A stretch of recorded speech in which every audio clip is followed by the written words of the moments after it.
Hi guys, welcome to the channel. If you watch this to the end, you will, if you're booking a holiday in Spain, a hotel in Spain, especially on the south coast, I can guarantee by the end of it, you will have tips that's going to save you a lot of hassle, so you don't stress out on your holiday. So I'm staying right now, you can hear the noise. It's just, unfortunately, it's the next hotel, but it's very noisy and it's early in the morning. Here. This is my balcony, what I overlook, okay? But they sold me this. But in the pictures, they don't have that. Now, typical marketing. So point number one, this is the Amari Hotel Marbella. I don't recommend it at all. Okay, they charge us 430 euros for the night. I spoke to at least 6 different people, despite them having a minimum price guarantee on their website, who have paid a lot less and booked around the same time. So, despite the manager's defensiveness and not willing to discount our room, then, you know, that's a factor. Another tip for you, okay, I'm going to start this early with another tip. When you go to hotels in Spain, do not let them put up with them trying to fob you off with this absolute nonsense of a rule that air conditioning cannot go below 24 or 22 degrees because of the law in Spain. We had it in the Marriott in Gran Canaria. I've just heard it from reception here. Now they have put it down to 18 degrees. It's absolute nonsense. And if you believe it, okay, that's fine for you, but it's rubbish, okay? Look it up. They do it because they want to save money. Even though they're charging people an extortionate amount for a room that isn't actually worth the money, that's the reality. Now we're staying here, okay? I'll just quickly show you this, just briefly, and I'll give you my next tip, okay? Now, if you look at the decor here, okay, that is cheap laminate, okay? That is not, I would expect for the price that we're paying to be staying in the Westbury centre of Dublin, 5-star hotel, or somewhere in the centre of London. This is an absolute rip-off. When we arrived, after an hour or so, I actually went down to the car, got my jacket. It took 45 minutes, and in the end, I went up to reception to take my stuff up to the room, purely because I've already gone up twice, and they still hadn't done it, so I had to get on myself, giving me the stuff if he dropped it. My wife's dress is all on the floor. Just silly little things like that leading up. So, you know, you want to try and make sure that the product, you know, the hotel you're getting is value for money, okay? And really look carefully at prices. And don't be put off when, don't go down the road they want you to of booking direct. That's absolute tosh as well. You don't get better service, you don't get a better room. If you can find it cheaper on booking.com or one of those, take it, okay? But make sure it's a reputable site, okay?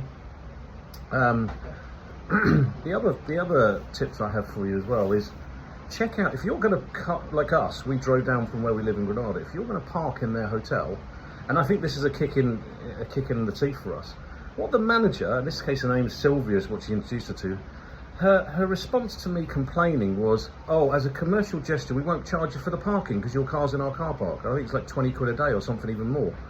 I mean, as a manager, who says that? It's absolutely ridiculous, okay?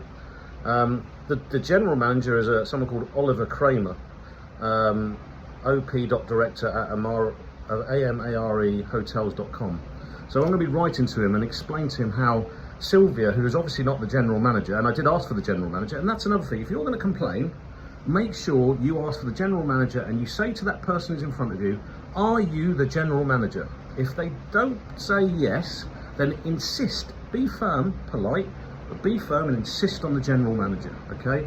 That's the other thing. So don't put up with, I know, because when you first come on a holiday, the reality is you don't want to stress, you don't want to complain, but you might as well get it out of the way because you're going to be sat there for 2 days, 5 days, 2 weeks, whatever, in a room you're not happy with, just to probably please your partner without complaining. Get it out of the way at the beginning and insist as far as you can. And make the complaint early, because they can't kick you out, they can't do anything, you know, while you're here. If they're not going to give you a room because it's not available, at least get them to give you a discount. Her other ridiculous option was to give us food for free in their pretty poor restaurant, okay, which I've been down to for breakfast, and I'll explain that about in a minute. I mean, when you come on holiday, you don't want to stay in a hotel. You want to go out and go to lunch or dinner with someone else. So again, all they're trying to do, these hotels, is money. It's all money, money, money, grab, grab, grab. And I explained to her, look, I'm not after money. I just want a discount to what reflects what we're getting for value. And it doesn't reflect that. So the Amari Hotel Marbella, don't recommend it 100%. Breakfast this morning in the Bain Maries. I don't like that. It's awful, absolutely awful. It's cold. I had to order fresh. So again, if you go into one of these Bain Marie sort of breakfasts, ask them for a fresh breakfast. You can do it and insist on it. I want it fresh. I don't want to take it out of hats where people have been putting their hands all morning. So make sure you do that. And that's quite important, because you don't want to get sick on holiday.